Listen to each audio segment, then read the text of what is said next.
बिस्मिल्लाहिर्रहमानिर्रहीम। अस्सलाम वालेकुम नाज़रीन, प्रोग्राम सिटी एट 10 में मैं हूँ आपकी मेज़बान अना यूसुफ। उम्मीद है आप ठीक ठाक होंगे और इसी दुआ और इसी उम्मीद के साथ कि अल्लाह ताला हम सब के लिए आसानियाँ पैदा करे और हमें तौफीक अता फरमाए कि हम दूसरों के लिए आसानियाँ पैदा कर सके। प्रोग्राम का आगाज़ करेंगे।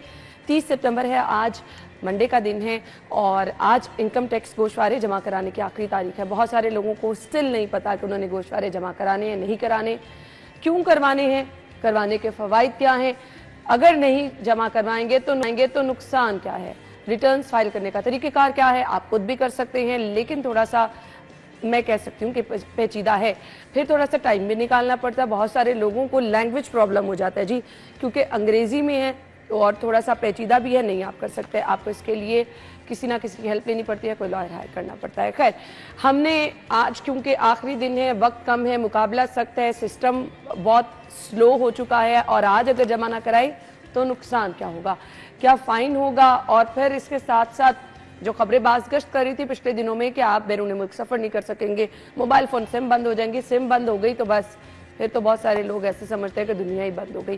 खैर, हमने आगे चल के डिटेल में तो डिस्कस करना है। आज की हमारी लीड स्टोरी, 11 बजे वाले मेहमान हमारे बाय द वे इसी टॉपिक पे हैं।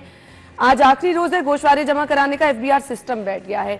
हमारे सीनियर रिपोर्टर्स हमारे साथ मौजूद है, एक एक कमेंट ले लेते हैं, फिर चलेंगे आज की टॉप स्टोरीज की तरफ। शाहिद सिप्रा साहब और दिलशाद हुसैन साहब, अस्सलाम वालेकुम। वालेकुम अस्सलाम।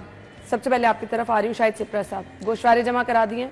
बिस्मिल्लाहिर्रहमानिर्रहीम। देखें, आज हो जाएंगे इंशाल्लाह। बैंक स्टेटमेंट मुश्किल है, फिर आज नहीं हो जाएगा, कोई नहीं। असल में मैं 2012-13 से हूँ, लेकिन बीच में ज़ाहिर थोड़ी कोताहियाँ होती रहती हैं, उस चीज़ स्टेट हो गया। अब बात रही कि हुकूमत ने डेडलाइन दी और फिर उसके बाद मुख्तलिफ जो एसोसिएशन है उनकी जानिब से इस्तदा भी की गई है कि इसकी एक्सटेंशन की जाए ताकि लोग जमा करवा सकें। देखें, मैं तो जब इस पे डिटेल पे कभी बात नहीं हुई थी, लेकिन गुज़श्ता 1-2 हफ्ते से बात हुई तो मैंने कहा, आम लोग कहते हैं कि गरीब आदमी के साथ ये होगा और वो हो जाएगा। उन्होंने कहा कि गरीब आदमी को कुछ भी नहीं होगा। गरीब आदमी ने ना गाड़ी खरीदनी है, ना गरीब आदमी ने बैरून मुल्क सफ़र करने हैं, ना गरीब आदमी ने प्लॉट्स और घर खरीदने हैं। जिसने घर गाड़ी बैरून मुल्क सफ़र करना है, जिसने अच्छे मोबाइल्स रखने हैं, सारी आसाइशें ज़िंदगी की इंजॉय करनी है, उनको अगर आप टैक्स नेटवर्क में ला रहे हैं तो उनके लिए प्रॉब्लम हो सकती है। गरीब आदमी को लेकर भी आए तो उनके लिए कोई प्रॉब्लम नहीं। वो तो आम आटा घी चीनी भी ले तो वहाँ पे बिल पे टैक्स दे रहा है वो ना, वो तो हर जगह पे दे रहा है। मुझे लगता है अगर मैं टैक्स नेट में आती हूँ तो मेरे लिए फायदे ही फायदे। अच्छा, अब फायदे की अगर बात की जाए तो शरह में बड़ा है। देखें, 3 कैटेगरीज हैं, एक फाइलर, नॉन फाइलर और एक लेट फाइलर है, जिसका मसवदा अभी तैयार किया गया है। शायद इसी हफ्ते में, अक्टूबर के आगाज़ में या मिड में जाकर फैसला हो जाएगा कि अभी अगर 30 सितंबर आज तक यानी कि जो गोशवारे जमा करवा देते हैं तो उनको जो लेट फाइलर की कैटेगरी है उससे निकालकर एक्टिव फाइलर बना दिया जाएगा। ये बड़ा अच्छा चांस जिन्होंने मार्च में जाके इंतजार कर रहे होते हैं सिप्रा साहब, क्योंकि हमेशा डेट एक्सटेंड हो ही जाती जिन्होंने मार्च में जाके फाइलर होना था और लेट फाइलर की बुनियाद पर। मैं एक मिसाल दे देता हूँ, मैं कुछ प्रॉपर्टी या कोई चीज़ खरीदने के लिए अगर मैं 10 मिलियन की ट्रांजैक्शन करने जा रहा हूँ या इतने की कुछ चीज़ खरीदने जा रहा हूँ, तो अगर मैं फाइलर नहीं हूँ तो तकरीबन 6.5 लाख रुपया मैंने देना है जी। अगर लेट फाइलर हूँ तो फिर 4.5 लाख के करीब मेरे पैसे हैं। अगर मैं फाइलर हूँ तो फिर 2.25 लाख है। अब देखें कहाँ 6.5 लाख और कहाँ 2.25 लाख है। ये फ़ायदा है। ये इस बुनियादी तौर पर गवर्नमेंट क्या चाह रही है? गवर्नमेंट ये चाह रही है कि जो बड़े लोग हैं, जो हम हमेशा कहते हैं कि आपके इंडस्ट्रियलिस्ट, सनतकार, ये जो लोग हैं ये टैक्स चोरी करते हैं, ताजर हैं, हम लोगों से लेते हैं लेकिन आगे उसको जमा नहीं करवाते। बहुत सारे आपके रेस्टोरेंट्स, बहुत सारे ऐसी जो हैं, अगर आप उनके बिल्स या इनवाइस जो है उनको पढ़े तो उनपे उनका एंटीएन तो है जी, बिल्कुल। लेकिन आपने बिल कभी गौर से देखा है कि बिल जो आपको प्रिंट करके देते हैं उसके ऊपर अक्सर इनवाइस लिखा होता है, जो कि वो आपका ठीक नहीं है बिल। अगर वो बिल है तो उसकी प्रॉपर रिसीट वो बनाएंगे, उस पर आपको नजर आएगा कि आपका जो टैक्स यहाँ से जो उन्होंने आपसे लिया है ये आगे गया भी है कि नहीं गया। इसलिए मेरे ख्याल में तनख्वाहदार तबका तो ऑटोमेटिकली इस चीज़ में एग्जिस्ट करता ही करता है। आती पहले टैक्स कट जाता है तो बाकी लोग जो हैं, जो तनख्वाहदार तबका है, वो चाहे प्राइवेट सेक्टर है चाहे गवर्नमेंट सेक्टर है, वहाँ से चल रहा है।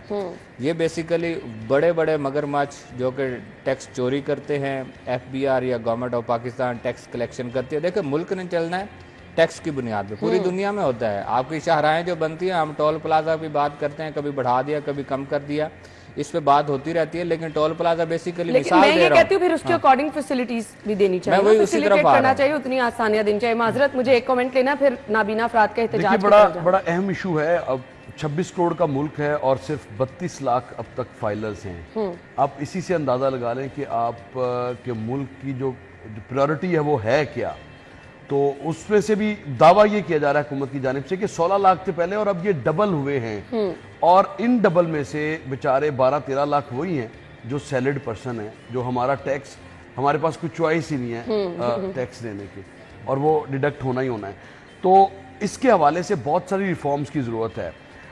अगर आप इनको दर हकीकत सारी चीज़ों को देखें तो टैक्स लीकेज सबसे ज़्यादा है। इस मुल्क की जो कैपेसिटी है 32 लाख टैक्स पेयर है और 12,000 का हदफ, आप 12,000 अरब का हदफ मुकर्रर कर रहे हैं, जबकि अगर इस मुल्क में फ़र्ज़ करें 1 करोड़ टैक्स पेयर हो जाता है तो ये 26-27 हज़ार अरब रुपए, आपके सारे मसाइल जो है वो हल होते हैं। आपको बार बार अशिया खरोनोश की कीमतों में इजाफा नहीं करना पड़ेगा, आपको पेट्रोलियम मसनूआत की कीमतों में शायद वो लेवी नहीं, बिजली और गैस की कीमतें आपको नहीं बढ़ाना पड़ेंगी।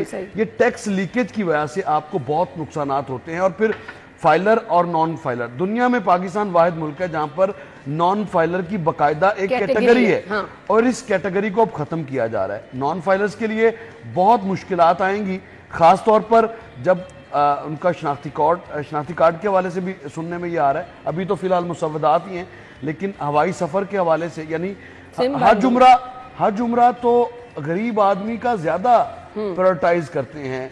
यानी कोई टीचर है वो रिटायरमेंट पे, उसकी कोशिश ये होती है कि वो हज उम्रा को जाए, लेकिन इसी तरह से बहुत सारे सेगमेंट ऐसे हैं।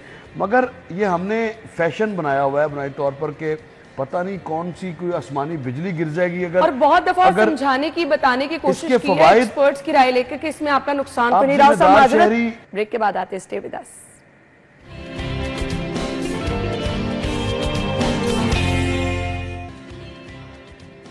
खुश आमदीद एक बार फिर से कहेंगे। Punjab food authority in action, जालसाजी में मुलविस यूनिट बंद। अच्छी बात है, पंजाब फूड अथॉरिटी काम कर रही है, और पिछले दिनों भी हमने देखा था कि मुज़र सेहत चिकन पकड़ा गया। अब कार्रवाई की गई है चाय की पत्ती जो है उसकी। अच्छा जी, क्या ये कार्रवाई की 100 कार्टन बरामद किए गए हैं, 3 मुलजिम गिरफ्तार किए गए। राव साहब, आपको लगता है कि काम कर रही है फूड अथॉरिटी? राव साहब, खबरें आती हैं, खबरों की हद तक तो अच्छा, कागजात में तो सब कुछ अच्छा है। वो तो सूबा ग्रो भी कर रहा है। फूड अथॉरिटी ने जो है वो लोगों की जो मेयारी ज़िंदगी है अशिया खुरनोश के हवाले से वो बड़ी बुलंद कर दी है। अखबारात में, अखबारी ख़बरों में, दस्तावेज़ात में तो सब कुछ ज़बरदस्त है। दस्तावेज कभी आप कोई सरकारी इजलास चेयर होता हुआ आप देखेंगे ना, तो आपको लगेगा कि इस मुल्क में कोई मसला है ही नहीं सिरे से। अब ये चाय की पत्ती के हवाले से ये एक दफ़ा कार्रवाई करते हैं, उसके बाद फिर साजबाज होती है और उसके बाद फिर खामोशी। और चाय की पत्ती, ये शेखुपुरा रोड पे चले जाएं आप, मुख्तलिफ जगहों पर ये अगर ये मार्केट से इनको ये कार्टन बरामद हुए हैं तो ये कहीं इनकी प्रोडक्शन भी तो हो रही है। बिल्कुल, उसको किसने आइडेंटिफाई करना है या उनको किसने पकड़ना है? चने के छिलके से ये पत्ती बनाकर इसको कलर करके और ये पत्ती बन रही है, और आप इसको पूरे 8 बोरियां पूरे ये शहर में ही नहीं बल्कि लाहौर शहर में तो वो एक नया कोई सिस्टम आ गया, वो फलाना पराठा चाय और फलाना पराठा चाय। मुझे ये बता दें राव साहब, ये जो जाली लेबल होता है, अब आम लोगों को नहीं पता ये लेबल जाली है या मतलब इसकी कोई तो पहचान होनी चाहिए। ये मसला है। इसके लिए कंपनीज को अपना, आपको याद होगा कि कंपनीज अपना एक खास मोनो जो है वो तब्दील करती हैं 3 से 4 साल बाद, और उसके बाद फिर वो लोगों को पता भी चलता है, जिस तरह से एडवर्टाइज भी करती हैं। लेकिन मल्टीनेशनल कंपनीज भी इस पर खामोश हैं, और चूंकि उनका शायद उनका तो मसला नहीं है, लेकिन चाय के हवाले से अब आपको लाहौर शहर में मुझे लगता है कि एक अंदाजे के मुताबिक 50,000 से ज़ायद चाय के जो ढाबे हैं ना वो इस शहर में हैं। तो आपको क्या लगता है वो आपको ब्रांड की चाय तो ब्रांड की चाय पिलाते हैं? वो आपको ये जो ब्रांडेड, आपके सवाल में ये बात है ना, ये 50,000 ढाबों पर फूड अथॉरिटी जो इतनी सी टीम है, की जो कैपेसिटी उनके पास तो गाड़ियां मेरे ख्याल से कुछ 4-5-6 ही होनी, सब कुछ है, अगर ये करना चाहें तो बहुत कुछ कर सकते हैं। अगर ये बोरियां गोदामों में से पकड़ सकते हैं तो अगर इन्वेस्टिगेट करके चले राव साहब अगर इस तरफ लग जाएंगे तो वो जो हर रोज शहर में दूध आ रहा है वो कौन चेक करेगा? एग्जैक्टली वो जो ये टलिंगटन मार्केट से हर रोज मुर्गियां निकल रही हैं मुर्दा, फूड अथॉरिटी वो कौन चेक करेगा? वो कहाँ जाएंगे? क्या फूड अथॉरिटी फिर बनाई किस लिए गई थी? मैं कह रही हूँ इन इनकी सारी कैपेसिटी है चीजों कि को नहीं? कैटर करने के लिए बनाई गई थी। इनके पास ह्यूमन रिसोर्स भी है। अगर ये काम करना चाहें तो कोई ये रॉकेट साइंस नहीं है। इनका जो काम और है उसके ना, बाद ये फिर एक मिनट नहीं उसके वेले बैठ बाद सकते। लाहौर शहर में अब जो चाय के खोखे हैं वहां पे या चाय के ढाबे हैं, वहां पर जो दूध इस्तेमाल हो रहा है वो सबसे बड़ा क्वेश्चन है। उसमें जिस तरह की वो अशिया इस्तेमाल की जा रही हैं, आप सोच नहीं सकते कि ये जो इस तरह का पाउडर इस्तेमाल किया जा रहा है जो कि मेडिकल साइंस में डेड बॉडीज के लिए इस्तेमाल होता है, वो भी करके, और आपको वो लोग कहते हैं ताज़ा दम है और लोग बैठे पी रहे हैं और हर जगह पे रश आपको नजर आएगा। मगर रश होना ये एटलीस्ट ये फूड अथॉरिटी का काम है ना, कम बड़ी बड़ी दुकानों पे जाके चाय पिए। फूड अथॉरिटी का काम है ना एटलीस्ट जो ये बहुत सारे तो ऐसे ढाबे हैं जो कि बिल्कुल ओपन है, उनकी चेकिंग करके उनको सर्टिफाइड करें। अच्छा, इंटरेस्टिंग बात यह है कि वो उनके दीवार पे फूड अथॉरिटी का लाइसेंस भी लगा होता है, और उनका कोड भी है, लेकिन उनका वो किस तरह का दूध इस्तेमाल कर रहे हैं, किस तरह की पत्ती इस्तेमाल कर रहे हैं, ये तौफीक नहीं होती फूड अथॉरिटी को। पंजाब फूड अथॉरिटी बुनियादी तौर पर सिर्फ ना वो फाइन्स 50,000 उसको पकड़े, 50,000 फाइन कर दें, उसको पकड़े 1.5 लाख फाइन कर दें, और भाई कानून साजी हुई है, एफआईआर दें और इस पर फिर कानून साजी। नहीं, उन्होंने कहा था आसिम साहब ने कि अभी हम कानून साजी करा रहे हैं क्योंकि ये बे लेबल था उनका ना, ये नॉन बे लेबल होना चाहिए। एग्जैक्टली इसमें इशू ये है ना। देखिए, अशिया खुरोनोश की कीमतों में मिलावट के मामले पर जो हमने कॉम्प्रोमाइज किया, खास तौर पर आखिरी 25 सालों में, आपको लाहौर शहर में कोई ताज़ा दूध की कोई एक दुकान नहीं नजर आएगी। सब फैब्रिकेटेड दूध की दुकानें हैं और बड़े बड़े ब्रांड्स की दूध की दुकानें हैं। अब मुझे बताएं कि कभी आपने अपनी ज़िंदगी में, आप लाहौर शहर से आपका ताल्लुक है, आपने कभी देखा था कि पेट्रोल वाले कंटेनर में दूध आएगा और पाइपों के ज़रिए वो दूध लगा होगा? तो ये इतना दूध, जितना दूध हम देखते हैं कंटेनर्स में आता हुआ, ये बड़े बड़े कंटेनर जो फ्यूल टैंक्स वाले जो कंटेनर्स हैं, इतना दूध तो लाहौर शहर की जो भैंसें हैं वो लाहौर डिवीजन की भी मिला लें तो नहीं बनता, बल्कि आप गुजरांवाला डिवीजन और साथ में फैसलाबाद डिवीजन भी मिला लें, जितना सिर्फ लाहौर में सर्व किया जा रहा है, इतना तो 3 डिवीजन की जो भैंसें या गायें हैं वो नहीं देती। तो इस पर आपको सोचना है। नहीं तो अब हम क्या देखें शायद से प्रसाद साहब, ये जब खबर आती है कार्रवाई तब होती है, रूटीन में इसका कोई मैकेनिज्म नहीं है। देखें, हमारे आलमिया है कि हम लोग किसी को इबरत का निशान नहीं बनाते। मैंने वही कहा ना, बेलेबल ऑफेंस है। एक वक्त था जब वो खातून हुआ करती थी, उनका एक आयशा मुमताज, एक वो निकलती थी मार्केट में तो बड़े बड़े जो आपके मालकान हैं वो उससे लरस जाते थे और उनको पता होता था कि फूड अथॉरिटी काम कर रही है। आज भी अगर 8-10 साल के बाद वो याद है तो किसी वजह से याद हैं कि उन्होंने क्या कर, हाँ उन्होंने भी किया इस पे काम। अब रह जाती बात कि आपने एक मार्केट में जाके अगर ऑपरेशन अच्छे से कर दिया है ना, ये किसी को अच्छे तरीके से बात, उस जेल रोड के ऑफिस में हम बनास्पति घी बंद हो रहा था, आज तक बंद हुआ है। सही है। आगे चले। नहीं तो फिर लोग क्या खाएंगे क्या? असल बंद करने की वजह क्या है कि जो उसमें सेंस या उसमें फ्लेवर डाल के आपको मुख्तलिफ जो ब्रांड्स और लोकल चीजें बन के आ रही हैं, उसकी वजह से प्रॉब्लम आ रही है ना।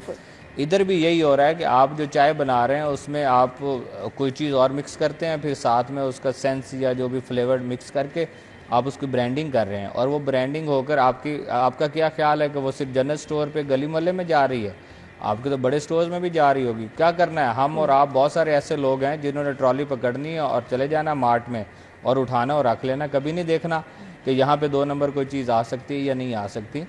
हो सकता है ना आ सकती हो, लेकिन आती भी होगी। अगर ये चीज़ें इतनी बड़ी मिकदार में बन रही हैं तो इसकी सेल भी उसी तरीके से ही हो रही होगी। इसी शहर में फरोख्त हो रही हैं चीज़ें ना। तो इसलिए आम लोग आज फूड अथॉरिटी को कहते हैं कि दूध भी शहर में आ रहा है, रोज़ाना की बुनियाद पर नाकाबंदी या तो मुसलसल कर दें, फिर तो पॉसिबल है शायद रुक जाए। हमारे यहाँ जिस तरह मैंने शुरू में कहा और राव साहब ने भी जिक्र किया कि कवानीन में तरमीम करने की ज़रूरत है। किसी को कटहरे में लाकर खड़ा करके सज़ा दिलवाएंगे तो फिर तो शायद पिछले लोग जो हैं वो, आज हम ढाबे का जिक्र कर रहे हैं, हमारे जो बड़े रेस्टोरेंट्स बड़े होटल्स हैं वहाँ पे भी यही हालात हैं, उनको कोई चेक करने वाला नहीं है। ढाबे पे करेंगे तो अब फिर यही राव साहब किसी न किसी के, या मैं किसी का सिफारशी बना होगा कि यार वो सारा दिन रोजी करके बच्चियां दी कफालत कर दो, उधर ढाबा चुक लिया। मतलब दूसरी साइड पे ये एंगल आ जाएगा, हमदर्दी वाला आ जाएगा। एक साइड पे हम देखेंगे तो हिफ्ज़ान सेहत के असूलों के बरखिलाफ वो जा रहा होगा, दूसरी तरफ हमदर्दी आ जाएगी। तो इसके बीच में से हमें निकलने के लिए कानून साजी करने की जरूरत, जो गलत है उसको कानून के कटहरे में लाएं और सजा दिलवाएं, अदरवाइज ये पॉसिबल नहीं है। सलमान रफीक साहब ये कहते हैं कि निज़ाम सेहत में बेहतरी लाएंगे।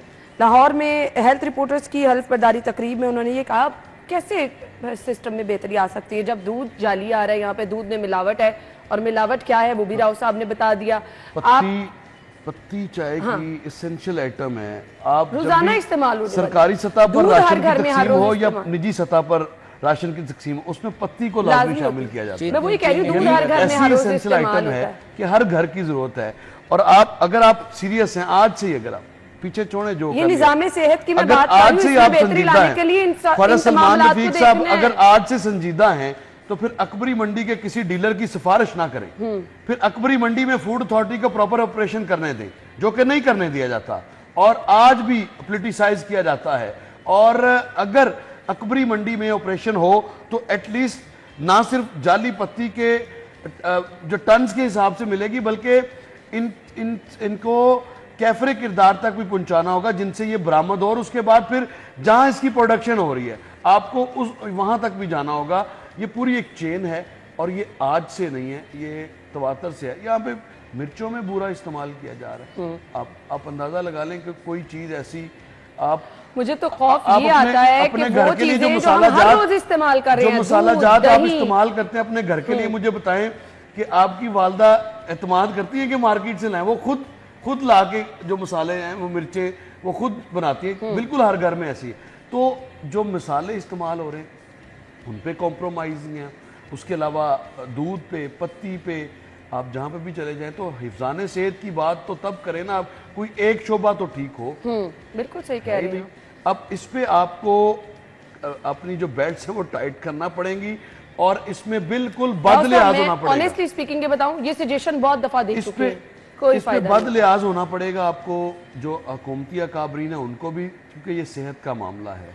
हम कहते हैं ये माफिया बड़ा स्ट्रांग है और इस माफिया के आगे हमेशा सभी लोग घुटने टेक देते हैं। पता नहीं कब ये बेहतर होगा। ये अस्पतालों में जो आपका बोझ बढ़ता जा रहा है ना, जो सेहत मामलात की हम बात करें कि हेल्थ सिस्टम में बेहतरी लाएंगे, हेल्थ सिस्टम में बेहतरी तभी आएगी जब ये तमाम मामलात ठीक होंगे, जब आवाम को सही दूध मिलेगा, सही पत्ती मिलेगी, सही खाने वाली चीजें मिलेंगी। अगर ये चीजें बेहतर ना हुई तो हेल्थ मामलात भी कभी बेहतर नहीं होंगे। ब्रेक के बाद आएंगे, स्टे विद अस।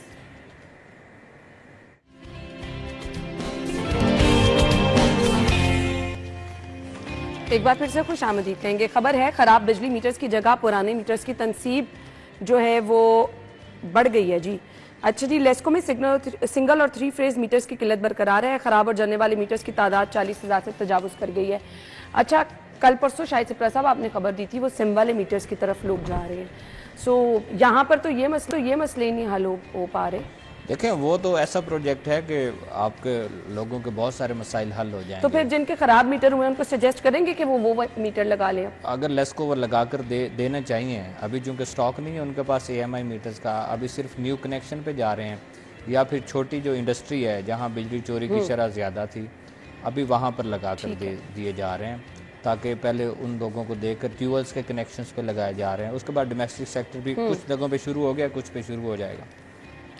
अब ये क्या है कि बारिश हुई, मानसून गुजरा, इसमें बहुत सारे लोगों के मीटर्स जले हैं, मीटर्स ख़राब हुए हैं। बाज़ औक़ात पे आपके ट्रांसफार्मर या सिस्टम में कुछ इस तरह का फ्लैश होता है कि मीटर जो है उसका डिस्प्ले वॉश हो जाता है। बाज़ मीटर्स ऐसे होते हैं तो गले पड़ जाते हैं, ओपन का निशान आ जाता है। अब क्या होता है कि उसको मीटर रीडर गया, उसको रीडिंग नज़र नहीं आई, शो नहीं हुई, डिस्प्ले वॉश है, ये ओपन का सिंबल आ रहा है, ये जल गया है।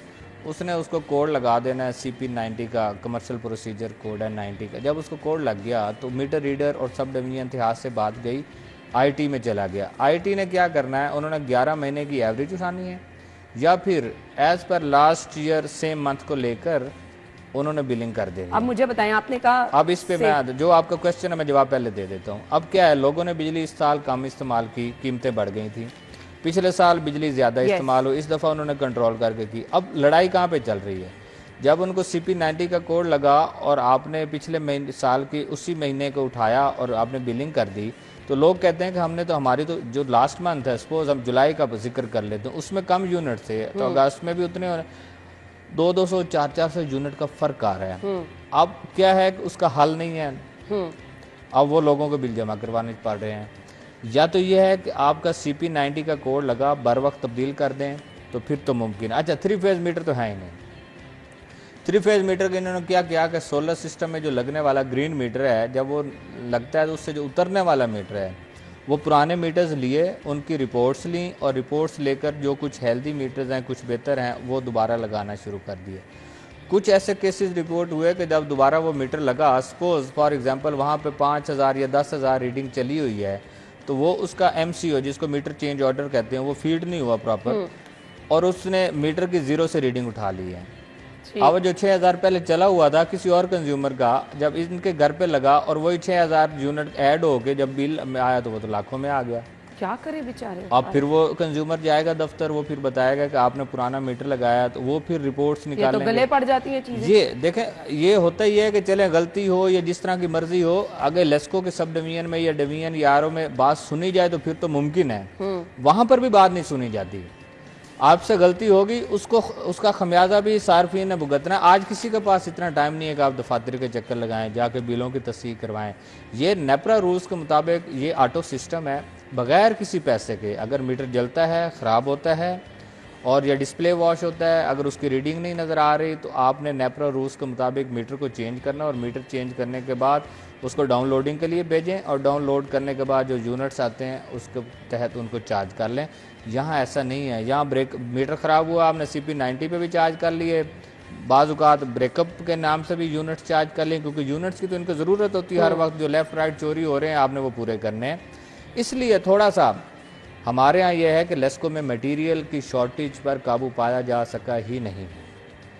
ट्रांसफार्मर्स का इशू वहीं पे स्टैंड कर रहा है, मीटर्स का वहीं। लेस्को जो कंज्यूमर है, मैं आम कंज्यूमर, प्रिक्योरमेंट है। अब माजी में जाऊंगा तो कुछ और हो जाएगा। देखें, जब साबिक दौरे हुकूमत था तो उस वक्त जो बोर्ड ऑफ डायरेक्टर्स था उसने खरीदारी नहीं की थी, और ख़रीदारी को कुछ ऐसे जवाब बनाया गया कि उनसे जब कहा गया कि हमने 4 अरब के ट्रांसफार्मर ख़रीदने हैं, तो उन्होंने कहा कि 4 अरब के ट्रांसफार्मर अगर आप ख़रीद रहे हैं तो हमें आकर बताएं कि ये लेस्को के सिस्टम में नस्ब होंगे, जिससे फ़ायदा क्या होगा। जब उनसे कहा गया कि 7 अरब के हमने मीटर्स ख़रीदने हैं, तो वो अरब देख कर वो घबरा जाते थे, वो साइन ही नहीं करते थे। ये सब PTI गवर्नमेंट की बात कर रहा हूँ। वो बोर्ड ऑफ डायरेक्टर्स का उस वक्त जो रुका काम, वो आने वाले बोर्ड को करना पड़ा, और वो जो 2-3 साल का गैप आ रहा है वो अभी तक पूरा ही नहीं हुआ।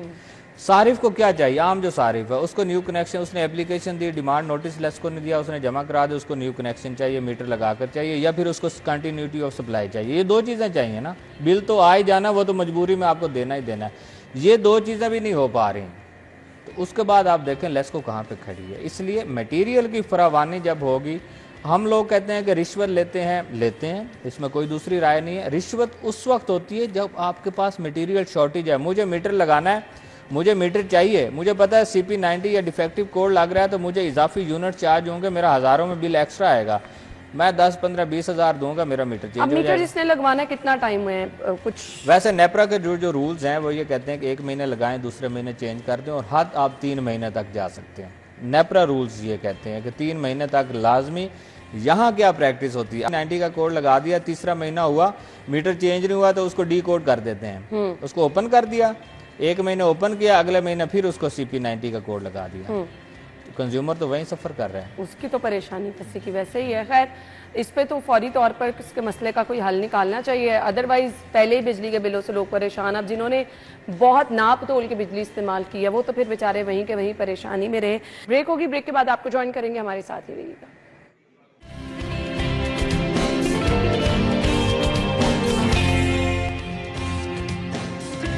Welcome back once again. Rickshaw drivers के लिए लाइसेंसिंग सेंटर्स पर खुसूसी काउंटर कायम। तमाम अजला में रिक्शा ड्राइवर्स के लिए इतवार के रोज़ भी लाइसेंस की सहूलत, ड्राइविंग टेस्ट की सहूलत दस्तियाब हो गई। ये बहुत ज़्यादा ज़रूरी था। राउद इरशाद हुसैन साहब, एग्जैक्टली ये बड़े अरसे से चला आ रहा है कि लाइसेंस के बगैर अब अगर आप GT रोड पे जाएं, शादरा पे जाएं, दरोगावाला वाली साइड पे जाएं, इवन दैन ठोकर पे चले जाएं या पीको रोड पे चले जाएं, तो आपको यंग ड्राइवर्स बड़े नज़र आते हैं। तो तो उसके तदारुक की भी ज़रूरत है। और उसके बाद फिर लाइसेंसिंग एक मसला रहता है कि लर्निंग लाइसेंस किसी भी खिदमत मरकज़ से बनवा लें, लेकिन टेस्ट के लिए जो मकामात जो किए गए उन पर बहुत उसमें सबसे बड़ी रुकावट जो मुतलका स्टाफ होता है, ज़रा सी गलती की बुनियाद पर जो है वो रिजेक्ट कर दिया जाता है। उसके बाद फिर 46 दिन इंतज़ार करवाया जाता है, और इससे 2-3 जब चक्कर लगते हैं किसी के तो उसको बड़ी इस हवाले से। तो इसमें दोनों एंगल से अगर आप देखें कि रिक्शा ड्राइवर्स को भी तैयारी के साथ जाना चाहिए जब इनकी बारी हो, और आपको पता है जितना खतरनाक टेस्ट में रिक्शा चला रही होती है 80% तक अगर सही है तो मेरा ख्याल है कि लाइसेंस दे देना चाहिए। अगर 80 से 85% तक सही है, एक माइनर सी गलती के बायस भी जो है वो मुतलका जो ऑफिसर्स हैं वो रिजेक्ट कर देते हैं, तो उनको भी थोड़ा हाथ हौला रखना चाहिए ताकि एटलीस्ट लाइसेंसिंग तो शुरू हो। और बहुत सारे लोग हैं लाहौर शहर में, अगर आप ओवरऑल बात करें तो अंदाजे के मुताबिक ये 65% बगैर लाइसेंस के गाड़ियां यहाँ पर दौड़ रही हैं लाहौर शहर में। सिर्फ जो कमर्शियल गाड़ियां हैं उनके लाइसेंस होंगे, या इसी तरह से जो अब ऐप के ज़रिए जो कैब्स चल रही हैं उनके लाइसेंस होंगे। उनकी तो रिक्वायरमेंट ही लाइसेंस है ना। उसके अलावा सरकारी ड्राइवर्स के लाइसेंस लाजमी है, ज़ाहिर है मुलाजमत ही नहीं मिल सकती। तो इस पर करना चाहिए, ज़्यादा से ज़्यादा लाइसेंसिंग जो है वो प्रमोट होगी, और एक अच्छी तजवीज़ है इसको इससे ज़्यादा और कहें, लेकिन इसमें जो उसको मज़ीद भी आसान बनाया जा सकता है। इसके सेंटर्स लाहौर शहर में फॉर इंस्टेंस अगर किसी ने रायवंड से आना है तो उसको इधर आने की ज़रूरत ना पड़े, रायवंड में ही कोई ऐसा सेंटर बने जहाँ पर वो, इसी तरह से काना का एरिया है, शादरा का एरिया है, मनावा में तो ऑलरेडी सेंटर है, वहाँ पर जाना पड़ता है। फिर अरफा अच्छा, जो पहले था उसके मुताबिक तो अच्छी खासी फैसिलिटी दे दी गई है। अब ये लर्निंग लाइसेंस पे तो किसी को कोई प्रॉब्लम नहीं होती, वो तो आपने जाना है आईडी कार्ड लेके, वो आप फीस कह रहे हैं देनी है, जहाँ टेस्ट देना होता है। टेस्ट के हवाले से थोड़ा और फैसिलिटेट कर दिया जाए तो मेरा ख्याल है ज़्यादा इसमें लोगों की कंट्रीब्यूशन होगी, और ज़्यादा जो रिक्शा ड्राइवर्स इसमें सबसे बड़ा मसला है कम उम्र ड्राइवर्स, वो कंट्रोल हो जाएंगे। उनका तो कुछ हो ही नहीं, वो तो नहीं ना, उनका तो लाइसेंस क्या वो तो बनेगा ही नहीं ना जब तक हवा में आपका रिक्शा चला रहे होते हैं। हाँ बने, हवा में नहीं चलाते, रोड पे ही हैं, आपको हवाओं पे ले जाते हैं। आप अगर पास से गुजरे तो आपकी हवा अखबार में भी ले जाते हैं, आपको अखबार में भी ले जाते हैं। वो इस तरह होता है। ये राव साहब जो बात कर रहे हैं, थोड़ा सा मुझे इस बात पे है इख्तलाफ है, अगर राव साहब से माजरत के साथ। आपका हक है। देखें लाइसेंस जो है इस पे 100% एक्यूरेसी होनी चाहिए। और खास तौर पे पब्लिक ट्रांसपोर्ट चलाने वालों को, जो भी अगर बाइक चला रहा है तो उसके भी 100%। सर उन्होंने 4-4, 5-5 लोग एक टाइम पे बिठाए होते हैं। मैं तो वही कह रहा हूँ, ये ऐसा डॉक्यूमेंट है जिसके तहत आपने निकलना है, और खुदा ना खास्ता अगर हादसा हो जाता है तो इसी डॉक्यूमेंट की बुनियाद पर आपने बचना भी है, इसी डॉक्यूमेंट की बुनियाद पर आपने अगले को बचाना भी है। बिल्कुल सही, ठीक है। तो मेरे ख्याल में अगर इस पे वो 80-90 पे चले जाएंगे तो फिर वो हम लोग तो उनको 80-90 कहेंगे, वो फिर 50-50 पे लॉजिक है। वो भी देख लें कि बहुत ज़्यादा जो पढ़े लिखे नहीं है तो वो सिग्नल्स के हवाले से पहचान का थोड़ा सा उसको मेरे ख्याल से लैंग्वेज चेंज कर दी थी, उसकी लैंग्वेज का कोई वो हो गया, वो मैं उसी का मार्जिन दे रहा हूँ। मैं चलाने से नहीं ये कह रहा, मैं ये नहीं कह रहा कि वो उसको बैक नहीं करना आता। साहब मुझे बताएं कि अगर वो अनपढ़ है, अगर वो नहीं पढ़ा तो उसका हमारा उसमें क्या कसूर है? हमने भी तो इसी शाहराह पे गाड़ी चलानी है ना जिसपे वो चला रहा है, इसलिए उसको सिग्नल लेन की पाबंदी का उन्हें नहीं वो पता, ना पढ़ सकते हो, लेकिन right उसको सिंबल तो पता होंगे बस कि ये कौन सा है, ये लेफ्ट के लिए, ये राइट के लिए, ये जेब्रा क्रॉसिंग है, ये हमने राइट होना है, यहाँ से आप यू टर्न नहीं ले सकते। ये वो सब चीजों का ख्याल बिल्कुल नहीं रखते। यही चीजें हैं ना, ये सिंबल याद कराना, ये 2-4 सिर्फ एक यू टर्न याद करवा देना, सारे मसले हल हो जाएंगे। वो याद करवा दिया, वो कौन को याद है यू टर्न। लेकिन बात करने का मकसद ये है कि ये ऐसी चीज है जिस पे सख्ती होनी चाहिए। आजकल हेलमेट पे बड़ी सख्ती हुई है, सिवाय मोटरसाइकिल तो और तो कोई नजर नहीं आता, वो मर्जी कोई हो, उसमें कोई चक्कर ही नहीं है। वो दूर से देख रहे होते हैं कि किसने टैंकी पे रखा हुआ था और उसने सर पे लगाया दूर से तो उसको भी रोक लिया। अच्छी बात है। देखें, टैंकी की हिफाजत के लिए हेलमेट नहीं है, ना ही आपकी ये कोने की हिफाजत के लिए हेलमेट है। हेलमेट बेसिकली आपके सर के लिए ही है। अगर आप लगाएंगे, खुदा ना खास्ता गिरते हैं, एक्सीडेंट होता है, जो हेड इंजरी से बचेंगे, नुकसान आपको नुकसान होने से बचाने के लिए आज तो आप उनको फायदा दे रहे हैं हेलमेट ना पहन के, आप तो रेवेन्यू जनरेट कर रहे हैं उनका, बिल्कुल ऐसे ही है, पैसे दे रहे हैं, लेकिन हम दिलेर हैं, खैर है, चलता रहेगा, ये चीजें चलती हैं। लेकिन ये लाइसेंस की बात आपको पता है, ज्यादातर जब कैंपेन शुरू हुई थी निगरान सेटअप में हुई थी, जब मोहसिन नकवी साहब उस वक्त निगरान वजीर आला थे, उन्होंने शुरू किया था। एक ऐसी फिजा बनाई गई शहर में, एक ऐसी फिजा बनी कि बहुत सारे लोगों ने उस वक्त लाइसेंस बनवाना शुरू किया, बिल्कुल, और बनने भी चाहिए। अच्छा, अब उसमें कुछ तरमीम भी की गई, पहले ये था बन गया चलता रहता था, अब उसमें यह है कि 5 साल के बाद अगर रिन्यू करवाएंगे तो उसमें फीसिस, उसका तरीकाकार, अच्छी चीज़ है, हर चीज़ में जिद्दत आनी चाहिए। आसाइशें देना, सहूलियात देना, ये गवर्नमेंट ऑफ पंजाब की जिम्मेदारी है, ये हुकूमत की जिम्मेदारी है, लेकिन उन चीज़ों को इम्प्लीमेंट करना ये अवामुन्नास का काम है। अवाम और गवर्नमेंट अगर एक पेज पे चलेगी तो चीज़ें हल होंगी। हम लोग आज हम बात वहीं आ जाती है, कम उम्र बच्चों की कहते हैं, उनको रोक के कोई रिक्शा वाला चलान हो जाए, और हमारे बहुत सारे ऐसे मैं यूट्यूबर्स भी हैं जो चले फिर रहे हैं, और वो जाके हम दर्दाना तौर पे कह देते हैं कि ये क्या करेगा, तो फिर इस चीज़ों को देखने। 10 सेकंड है, बहुत बहुत शुक्रिया आप लोगों के वक्त के लिए। ब्रेक और हेडलाइंस के बाद आएंगे, स्टे विद अस।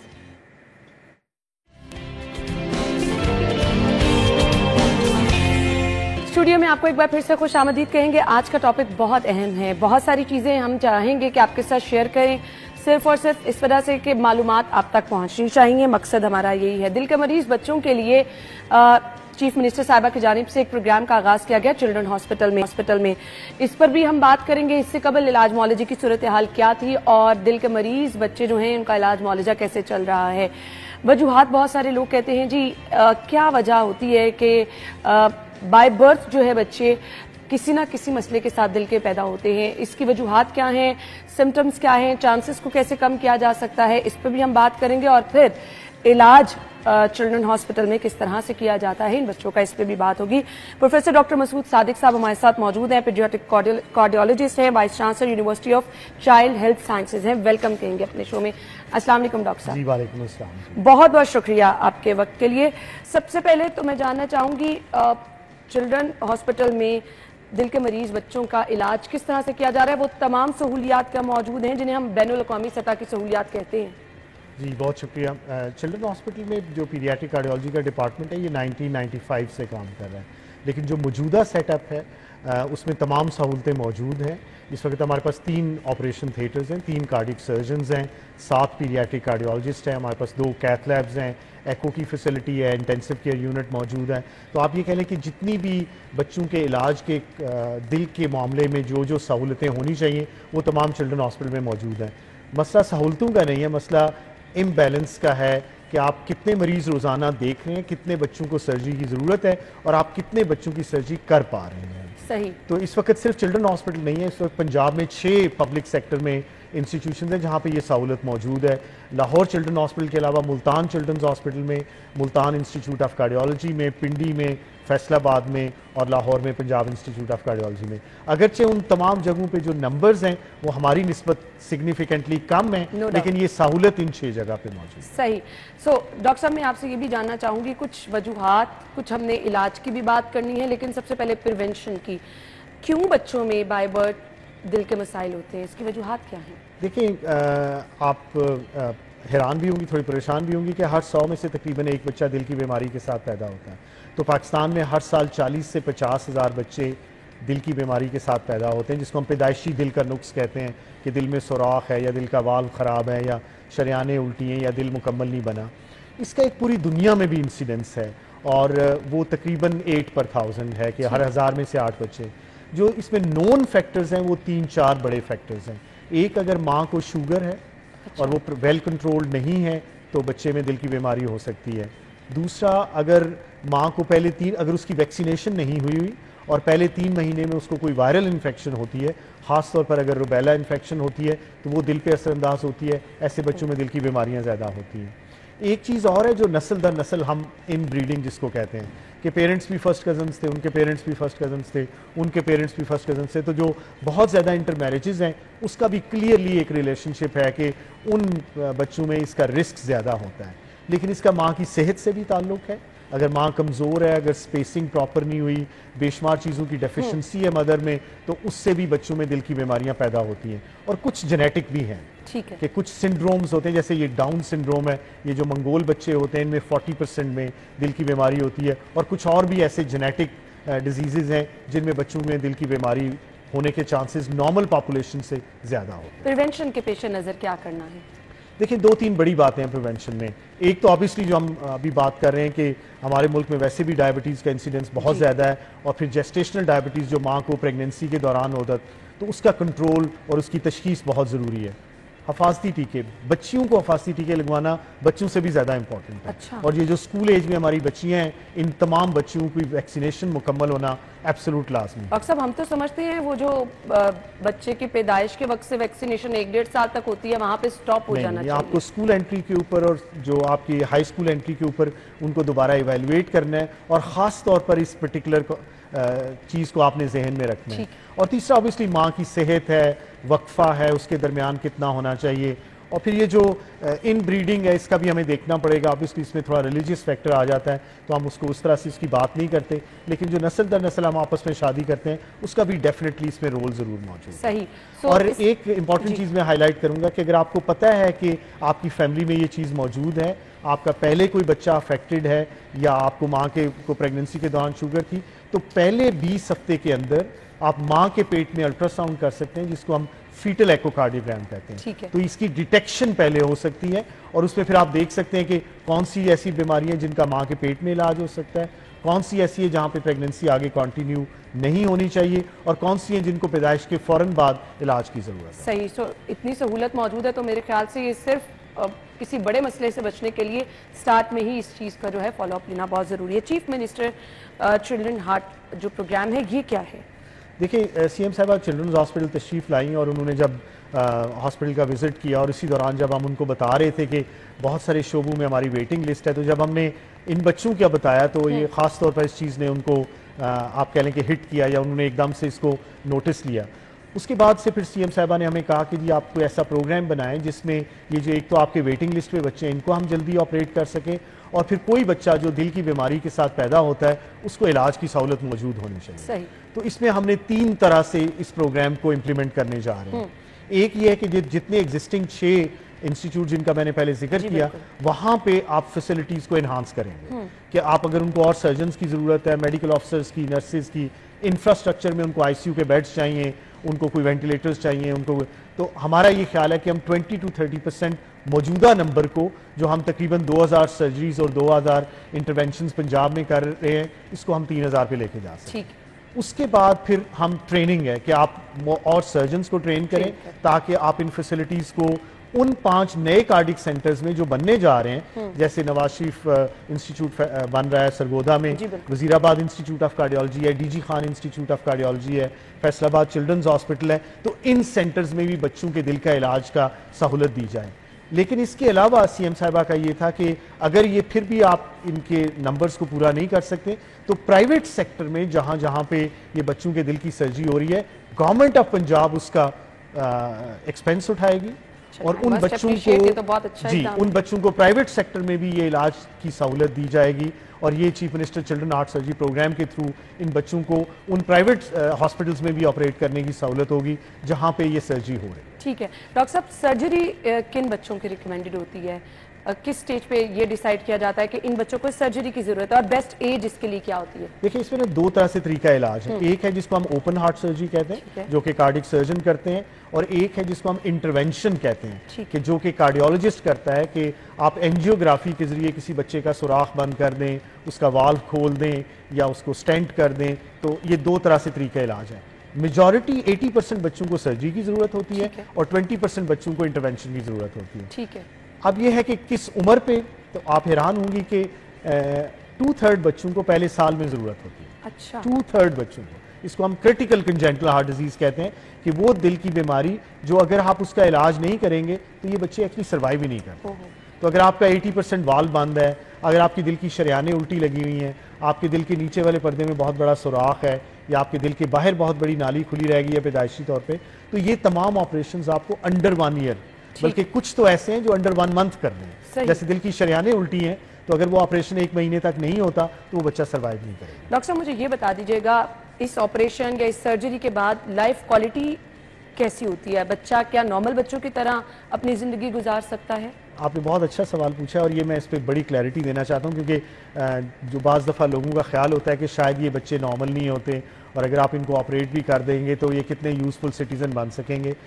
80% बच्चों में जिनमें स्ट्रेट फॉरवर्ड सुराख होता है या वाल तंग होता है, वो नॉर्मल बच्चों की तरह ज़िंदगी गुजारते हैं for rest of their life. अच्छा। और उनको दोबारा ऑपरेशन की भी ज़रूरत नहीं होती।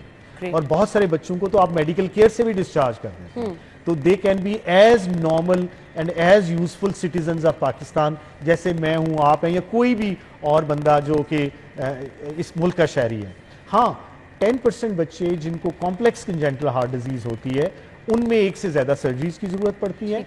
और बाज़ दफ़ा उन बच्चों में चूँकि बार बार सर्जरी या ओपन हार्ट सर्जरी की ज़रूरत पड़ती है, तो ठीक है, उनके ब्रेन पे भी कोई इफेक्ट हो सकता है या उनको कोई कोइंसिडेंट ब्रेन का नुक्स भी हो सकता ठीक है। है। अदरवाइज आप हैरान होंगे, ये इनमें से कुछ बच्चे तो एक्चुअली नॉर्मल लोगों से ज्यादा ब्राइट होते हैं। अच्छा, कोई ग्रोथ का इशू नहीं होता? ग्रोथ का इशू होता है अगर आप ऑपरेट नहीं करते। ठीक है। अगर आपने इन टाइम ऑपरेट कर दिया, इन टाइम उनका इलाज कर दिया, इन टाइम सर्जरी या इंटरवेंशन होगी, तो उनकी ग्रोथ पैटर्न डॉक्टर नॉर्मल साहब, होता है। आप इन टाइम पे बहुत जोर दे रहे हैं, कुछ लोगों को पता ही 2, 4, 5, 6 महीने बाद, तो सिम्टम्स क्या हैं, कैसे पता चलेगा? इसमें 2-3 बड़े सिम्टम्स हैं। एक तो वो सिम्टम्स हैं जो पैदाइश पे आपको जाहिर होते हैं कि अगर बच्चे का रंग नीला काला हो रहा है, बच्चा दूध पीता है तो दूध पीते हुए बच्चे को सांस चढ़ता है, उसको पसीना आता है और वो छोड़ छोड़ के दूध पीता है, और माँ आपको कहती है मैं सारा दिन बच्चे को दूध ही पिलाती रहती हूँ, इसका पेट ही नहीं भरता, तो आपको सोचने की जरूरत है कि ये बच्चा क्यों दूध सही नहीं पी रहा। और खास तौर पर आप बच्चे को ऑब्जर्व करते हैं और आपको लगता है कि बच्चे का सांस तेज है, तो सांस तेज होना एक बहुत बड़ी अलामत है। सही। दूसरी एक अहम चीज है, इन बच्चों को बार बार चेस्ट इन्फेक्शन होती है। ठीक है। आप माँ से पूछेंगे वो कहेगी मैं हर चौथे दिन डॉक्टर के पास होती हूँ, इसका गला खराब हो जाता है या छाती खराब हो जाती है। इनको नीले दौरे पड़ सकते हैं। अच्छा। जिसमें ये बच्चे नीले हो जाते हैं, आंखें पलटा लेते हैं, सो जाते हैं, बेहोश हो सकते हैं ये बच्चे। इनकी ग्रोथ प्रॉपर नहीं होती, ये भी एक बहुत इंपॉर्टेंट चीज है। हम बाज़ दफा 6 महीने पे बच्चा देखते हैं, पैदाइश पे भी 3 किलोग्राम वजन था, 6 महीने पे भी 3 किलोग्राम, क्योंकि उसकी ग्रोथ ही नहीं हुई। तो अगर बच्चे की ग्रोथ नहीं हो रही और आपको कोई और ऑब्वियस रीजन नजर नहीं आ रहा कि क्यों इसकी ग्रोथ नहीं हो रही, तो आपको सोचने की जरूरत है कि ये बच्चे को दिल की बीमारी हो सकती है। सही। डॉक्टर साहब, मैसेज क्या होगा देखने वालों के लिए? देखिए, मैसेज 2-3 चीजें अहम हैं। एक तो ऑब्वियसली रिकग्निशन के पॉइंट ऑफ व्यू से है कि आप जितनी जल्दी रिकग्नाइज करेंगे इन बच्चों को, इनका बर वक्त इलाज हो जाएगा। दूसरा, prevention I think is important, क्योंकि आप को फीटल एको की सहूलत मौजूद है, ब्लड शुगर को माँ ने कंट्रोल करना है, अपने बच्चों की वैक्सीनेशन करवाएं, बच्चों की स्पेसिंग रखें, तो ये बहुत इंपॉर्टेंट फैक्टर्स होंगे। लेकिन इस प्रोग्राम के हवाले से भी मैं ये कहना चाहूँगा कि देखें, हर बच्चे को फौरी तौर पर उसकी ज़रूरत नहीं है, और इस प्रोग्राम में हमने ये किया है कि हमने उनकी कैटेगराइजेशन की है कि ये इमरजेंट है कि इसको फौरन ज़रूरत है, ये अर्जेंट है, ये 1 महीना वेट कर सकता है, ये सेमी इलेक्टिव है, ये 6 महीने वेट कर सकता है, ये इलेक्टिव है, ये 2 साल भी वेट कर सकता है। तो जब हम आपको इनरोल करेंगे, जो इनरोलमेंट इस प्रोग्राम के तहत ऑलरेडी 3000 बच्चे इनरोल हो चुके हैं और 200 बच्चों के ऑपरेशंस भी हो चुके हैं, तो ये मतलब एक बहुत बड़ा लैंडमार्क प्रोजेक्ट है सीएम साहिबा का। तो इसमें आई थिंक ये इंपॉर्टेंट है अंडरस्टैंड करना कि ये तमाम बच्चों को फौरी ऑपरेशन की जरूरत तो नहीं है, लेकिन ये जो बर वक्त वाली बात है ये बड़ी इंपॉर्टेंट है। अगर आपको कोई कहता है कि बच्चे के दिल में सुराख है और आप 2 साल बाद दोबारा चेक करा लीजिएगा, तो ये बहुत बड़ी ज्यादती होगी। इन तमाम बच्चों को एक दफा बच्चों के दिल के डॉक्टर की इवेल्युएशन लाजमी है, और ये अब सहूलत पंजाब के तमाम बड़े शहरों में मौजूद है। मुल्तान में भी है, लाहौर में भी है, फैसलाबाद में भी है, पिंडी में भी है, तो आई थिंक हमें इसके एडवांटेज। यानी दूसरे शहरों से अक्सर होता था ना, लाहौर में आप लेकर आ रहे हैं चिल्ड्रन हॉस्पिटल में, अब जब तमाम जगहों पे ये सहूलत मौजूद है, बार बार डॉक्टर साहब ने इस बात पे जोर दिया, एक तो बर वक्त और दूसरा आप फॉलोअप जरूर लेते रहें, ये आपके बच्चे की जिंदगी के लिए बहुत ज्यादा जरूरी है। थैंक यू सो मच, आपके वक्त का बहुत बहुत शुक्रिया। हम ब्रेक के बाद ज्वाइन करेंगे। स्टूडियो में आपको एक बार फिर से आमदीद कहेंगे। तो आज का हमारा सबसे बड़ा और अहम टॉपिक जिससे हमने प्रोग्राम का स्टार्ट किया था, टैक्स रिटर्न फाइल करने की, आज आखिरी तारीख है। सो वक्त कम मुकाबला सख्त है। डेट एक्सटेंड होगी नहीं होगी एक बड़ा सवाल हर कोई पूछ रहा है ये। सो इस पे भी हम बात करेंगे। साथ ही साथ ये इनकम टैक्स गोशवारे जमा कराना कितना जरूरी है। बारहा इस पे प्रोग्राम्स भी कर चुके हैं, बावजूद इसके जो रेशो हमारे पास आ रही है टैक्स रिटर्न फाइल करने की वो बहुत कम है। इसकी वजूहात क्या है, फाइलर होने के फायदे क्या है, नॉन फाइलर को किन किन नुकसानात का सामना हो सकता है, आज के प्रोग्राम में हम डिस्कस करने वाले हैं। हमारे मेहमान, मैं तारुफ कराना चाहूंगी, राना मुनीर हुसैन साहब, एडवोकेट सुप्रीम कोर्ट पाकिस्तान है और federal Pakistan tax bar association है। अपने मेहमान को वेलकम देंगे। अस्सलाम वालेकुम सर, बहुत बहुत शुक्रिया आपके वक्त के लिए। दौड़ लग गई है लोगों की। पहले हम लोग वैसे ना, मुझे लगता है कि बड़े रिलैक्स रहने वाले लोग हैं कि एंड टाइम पे काम कर लेंगे, तो मैं भी उनमें से एक ही हूँ। तो मैं भी इंतजार कर रही थी कि आज हो जाएगा, लेकिन सिस्टम अब बड़ा स्लो जा रहा है। अब कुछ लोग इंतजार कर रहे हैं कि शायद डेट एक्सटेंड हो जाए, क्योंकि माजी में यही रिवायत रही है, लास्ट डेट एक्सटेंशन हो जाती है। सो एक्सटेंशन के कोई इम्कानात हैं? अच्छा, सबसे पहले तो आपने बड़े अच्छा पॉइंट आउट किया कि हम जो है सुस्त कौम है हम आखिरी दिन का इंतज़ार करते हैं, बिजली का बिल जमा कराना हो, कोई भी काम करना हो आखिरी दिन करते हैं। स्लो सिस्टम हो गया, ये सिस्टम की खराबी नहीं है। जब एक सिस्टम पर गुंजाइश है 20,000 लोग काम कर सकते हैं, तो आखिरी दिनों में अगर उसके ऊपर 1 लाख लोग काम करना शुरू कर देंगे तो सिस्टम तो ऑटोमेटिकली बैठ जाएगा। इस सिस्टम का कसूर नहीं है, ये कसूर हमारे का ही है, जिसकी वजह से ही है। अब 30 सितंबर जो है वो लास्ट डेट है। लास्ट डेट कैसे है? 30 जून तक जो हमने अपनी इनकम अर्न की उसका हमने रिटर्न फाइल करना है अप टू 30 सितंबर। 3 महीने हमें मिल गए। 3 महीने में अपना टोटल हम हिसाब करें, मुकम्मल करें और 3 महीने के अंदर अंदर हम अपनी रिटर्न फाइल कर दें। ये ग्रेस पीरियड है उन लोगों के लिए जिनका स्टेटस इंडिविजुअल या एओपी है। कंपनीज के लिए चूंकि कंपनीज का हिसाब बड़ा होता है, उनको लास्ट डेट होती है 31 दिसंबर। तो इस वजह से जो इंडिविजुअल्स हैं, जो एसोसिएशन ऑफ पर्सनस हैं, उनकी 30 सितंबर जो है वो जो आज लास्ट डेट है। ठीक है, ये आज का अहम दिन है। और अगर हम ये 30 सितंबर को रिटर्न नहीं फाइल करते तो फिर क्या होगा? अब कैटेगरीज जो हैं वो 3 तरह की बन गई हैं 1 जुलाई के बाद। एक वो लोग जो फाइलर हैं, फाइलर कौन होंगे? जिन्होंने 30 सितंबर तक अपनी रिटर्न फाइल कर दी, टैक्स जमा करवा दिया, वो फाइलर हो जाएंगे। उसके बाद जो 30 सितंबर के बाद रिटर्न फाइल करेंगे, रिटर्न तो फाइल कर देंगे, वो लेट फाइलर होंगे। ठीक है। ये एक नई इस्तिलाह है जो 1 जुलाई से इंट्रोड्यूस करवाई गई है। अच्छा। और जो नहीं फाइल करेंगे वो नॉन फाइलर होंगे। ठीक है। तो पहले ऐसा नहीं था, पहले या फाइलर थे या नॉन फाइलर थे। जी। अब लेट फाइलर जो है वो क्या है? लेट फाइलर 30 सितंबर या डेट जो एक्सटेंड हो जाती है, विद इन दैट डेट अगर रिटर्न नहीं फाइल करते, बाद में रिटर्न फाइल करते हैं, तो इसका मतलब है कि वो लेट फाइलर। लेट फाइलर जो है जब वो प्रॉपर्टी बाय करेगा या सेल करेगा तो उसको जो फाइलर वाला जो रेट है उससे डबल रेट उसको देना पड़ेगा। सिर्फ 1 दिन के लेट होने से जो है ना इतना बड़ा फाइन है। अदरवाइज फाइन तो है ही लेट फाइल करने का, लेकिन ये अब जो है न्यूली इंट्रोड्यूस हुआ है वो ये है। उसके बाद नॉन फाइलर है, जब तक वो रिटर्न नहीं फाइल करेगा वो उस वक्त तक जो है वो नॉन फाइलर रहेगा। सही। सो अब हमें दुआ करनी चाहिए कि डेट एक्सटेंड हो जाए। हाँ, हो जाएगी। इसके इम्कानात हैं? इम्कानात इस वजह से है कि उसमें ये जो एक आपने जिसका अभी पॉइंट आउट किया कि जो सिस्टम है वो चूँकि प्रॉपरली नहीं चल रहा, और इसमें कुछ जो गवर्नमेंट है हमारी, वो हमारे ताजर को दोस्तों जो हैं उनको चाहते हैं कि ज़्यादा से ज़्यादा अपॉर्चुनिटी प्रोवाइड की जाए। उनके लिए कुछ स्कीम भी हमको बेहतर दे रहे हैं, शायद वो भी आ जाए। तो उस वजह से ये है, मैं समझता हूँ कि ये डेट एक्सटेंड करनी ज़रूरी है। अब डेट एक्सटेंड करना क्यों ज़रूरी है और क्यों नहीं ज़रूरी है? ये गवर्नमेंट के लिए क्या फ़ायदे में है या नुकसान में है? ये बहुत अहम सवाल है जी।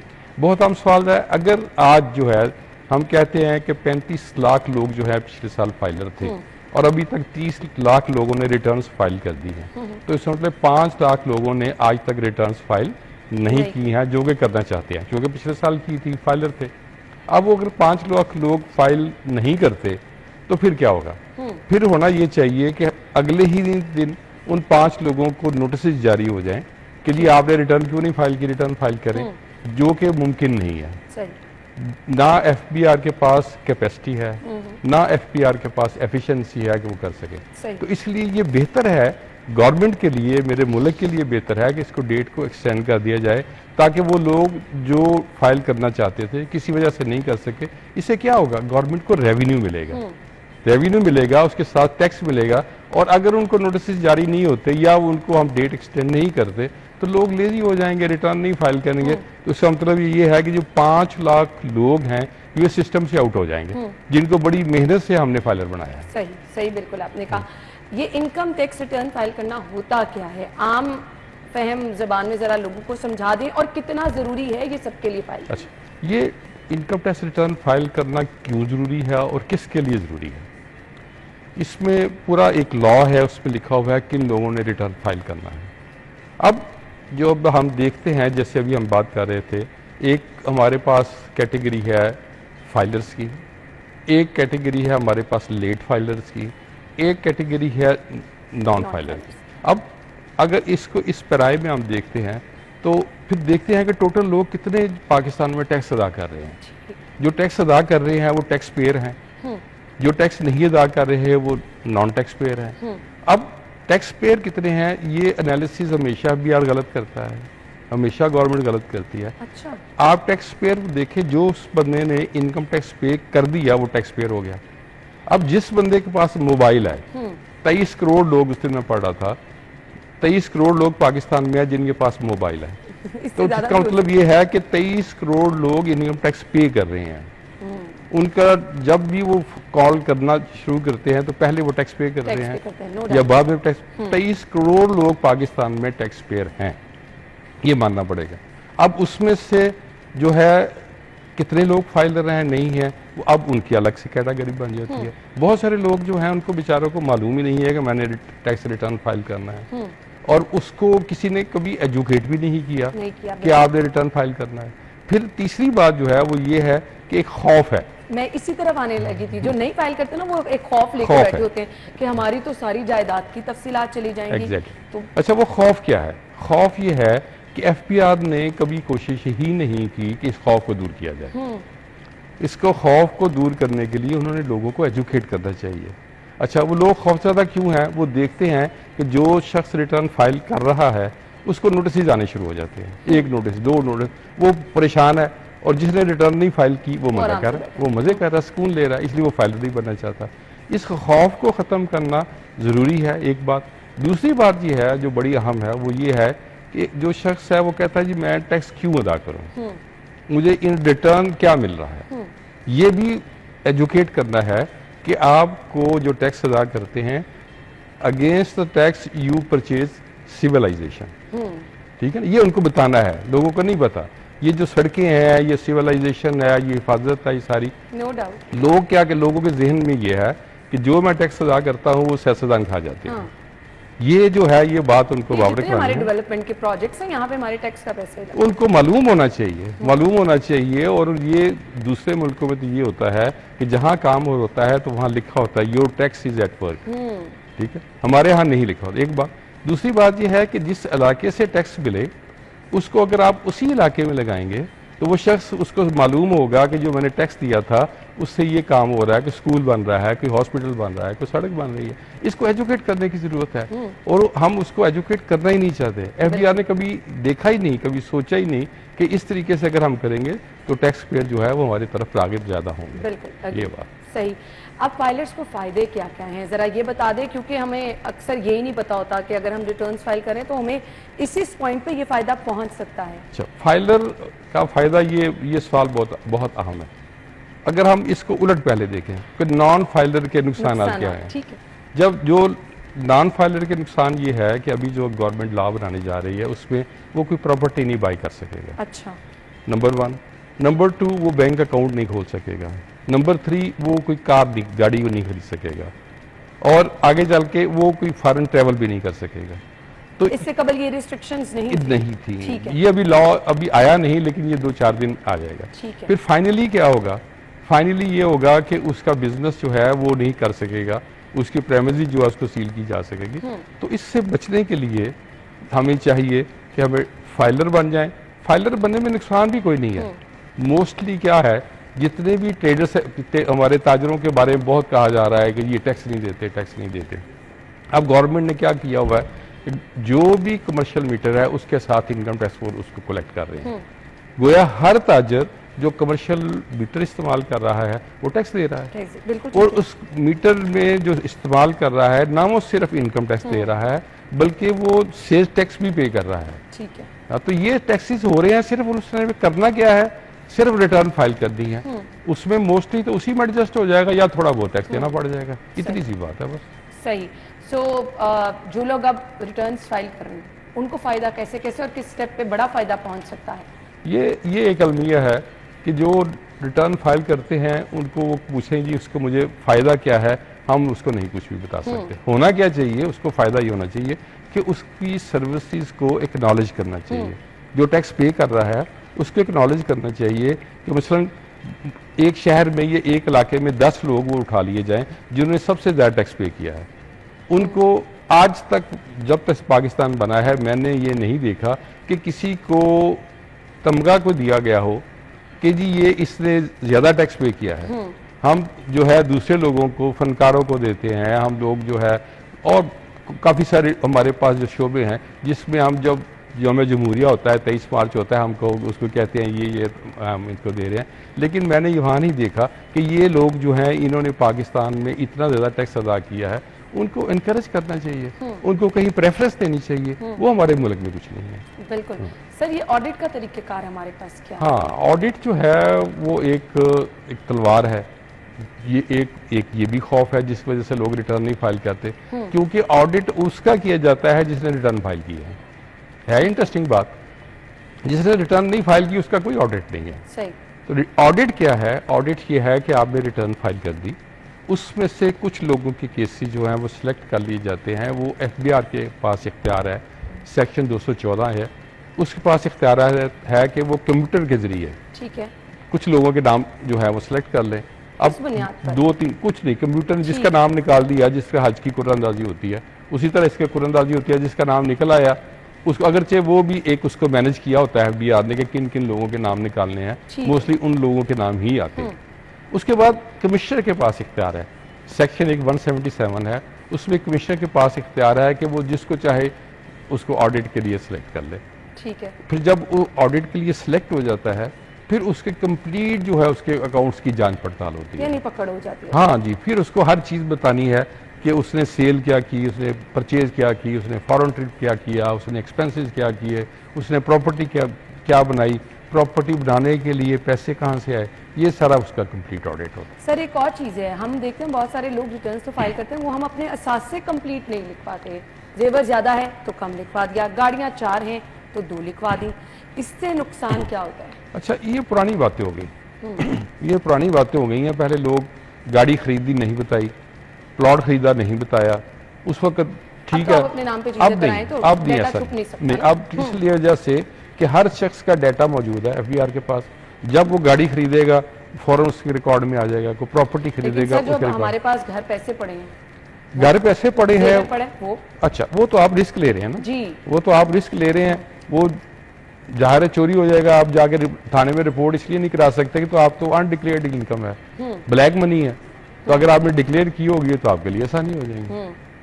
तो इसलिए लोग जो हैं अब समझदार होते जा रहे हैं, वो कोशिश करते हैं कि हर चीज़ जो है उसको डिक्लेयर कर कुछ दें। चीज़ों में लोगों में ना इबाहम होता है, ये जो मोबाइल टैक्स होता है, कमर्शियल बिजली का टैक्स, ये चीज़ें जरा हाँ, ये मैं बताता हूँ। इसलिए जो है ना, मैं कह रहा था ना कि FBI एजुकेट नहीं कर रही।